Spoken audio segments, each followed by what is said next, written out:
I was shooed away from a shop before I got to it. I could literally just swim to Thailand right now. If you try and cross the border, they'll just shoot you. Some people ask me why I don't wear a mask. Hello, Sabadi everyone. This evening I'm walking to Thailand. Walking as close as you can get to Thailand anyway without a visa or getting shot by the border police. I'm just walking to the Mekong now, which is the border in this part of the world between Thailand and Laos. In the capital of Laos, which is Vientiane, and that's behind me here. And just in front of us, which is where I'm going to walk to, that is Thailand, just across the Mekong. So this is the first time that I would have actively travelled to a new country since being locked down abroad. So whilst I'm walking there, I'm just going to talk a little bit about what it was like getting locked down abroad, particularly in Laos, and what it's like post-lockdown with the borders still shut, how the Lao people have treated us, how the Lao government have treated us, and that kind of thing. Yeah, and just the general vibe of what it's like here.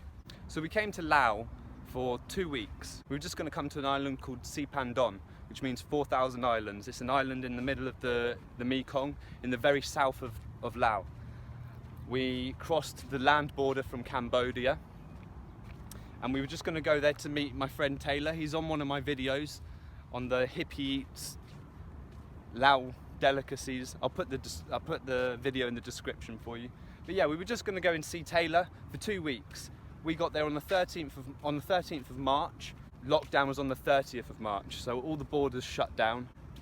Yeah, we got stuck in Laos. When we came travelling, we planned for all these different things that could go wrong. We never ever planned for something like this. But we thought, anyway, we'll just stay in Laos. We don't want to go home. We'll just see how it is. Many people got scared. They were worried about how the Lao would treat us, because there was lots of bad stories from other countries where they were beating travellers up. They were locking them in their hotels and extorting them for money and things like that. And so a lot of people were getting scared and leaving Laos. In fact, when we entered Laos, many people were leaving Laos and going to Europe, heading back to Europe or America or wherever they were from. We decided to stay, and Laos went into a provincial lockdown, basically. You can think of that like almost like a state lockdown or like a county lockdown in the UK. So you were allowed to move within your province, but for a short while you did have to stay at home, quite similar to how it is in the UK now. You did have to stay at home. You're only allowed to go out for medicine and food and things like this. But to be honest with you, I had a really unique experience of being locked down, not only because I was locked down abroad and in Laos, but particularly where I was locked down in Laos, Sipandon or 4,000 Island. It was really chilled out. Looks like I'm about to get run over here. Ah, so dusty. Let's just get out of that a minute. Yeah, so a lot of the travellers that were in the lockdown in Laos for the 3-month lockdown, they had to stay at their hostel or hotel or wherever their accommodation was. But Laos went into lockdown really quickly. They shut their borders really quickly. The government reacted really fast to this, much quicker than any of the European governments or anything like that. And so I don't know exactly how many cases of corona Laos had, but it's not many. It can't be more than 150. I'd be surprised if it is. And that's over the course of pretty much the whole year now. Sabadi. Yeah, so we were stuck in Don Det, but we were stuck on an island in the middle of the Mekong. And the whole island is kind of like a traveller backpacker island. And it was really left alone by the police and everyone, because we were isolated. We had a massive moat. The Mekong was our moat. We were on the island. There was plenty of shops and things like this, and we were all just, having a 3-month holiday.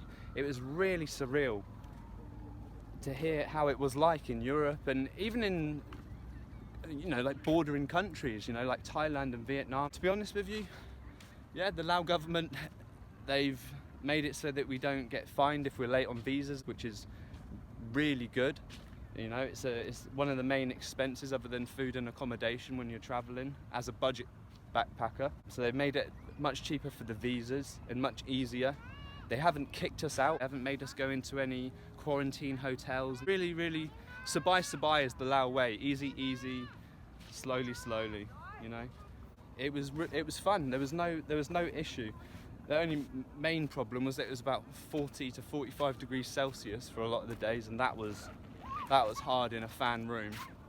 And the mosquitoes as well, because we were on an island in the Mekong.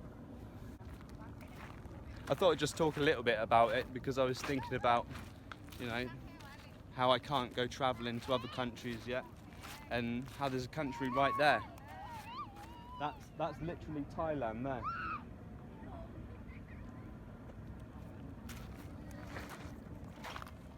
You can see the Lao fishermen getting ready to go out fishing. These are their boats.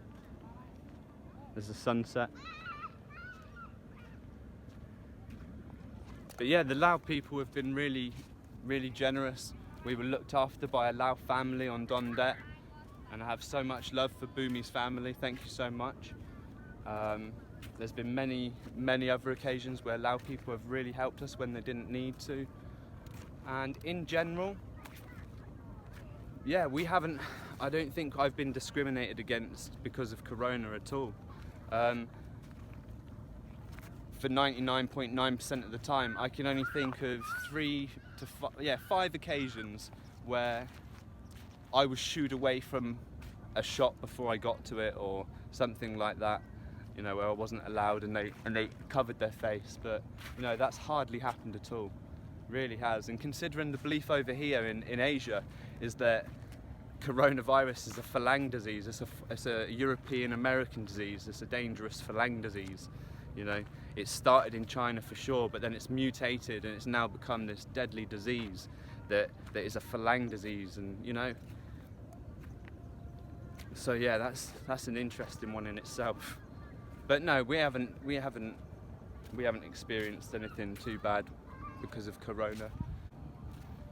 Some people ask me why I don't wear a mask when they see other people wearing masks in my videos.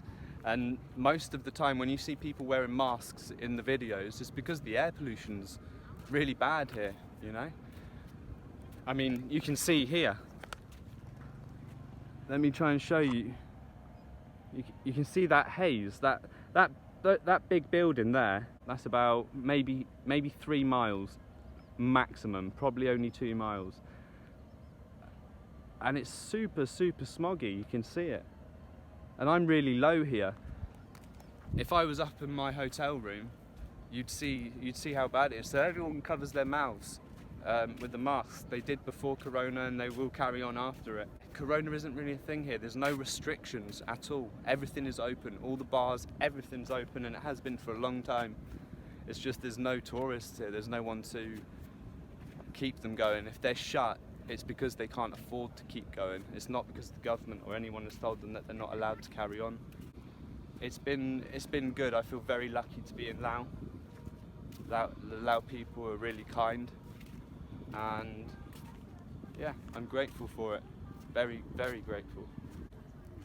I could literally just swim to Thailand right now. Easy. It would take me, I'll just go right up to the shore, and it would take me, I'm quite unhealthy, so I'm going to say maximum 20 minutes to slowly swim over there. Could probably do it in 10 to 15. But yeah, that's how close Thailand is. But if I did try to swim over there, I don't know if you can see it in the picture, but over there there's a hut with 2 or 3 grey boats. There, that's a police station, and those boats have massive machine guns on them. If you try and cross the border, they'll just shoot you. And I'm not going to try that. And I guess I'll just end the video with the sunset over the Mekong.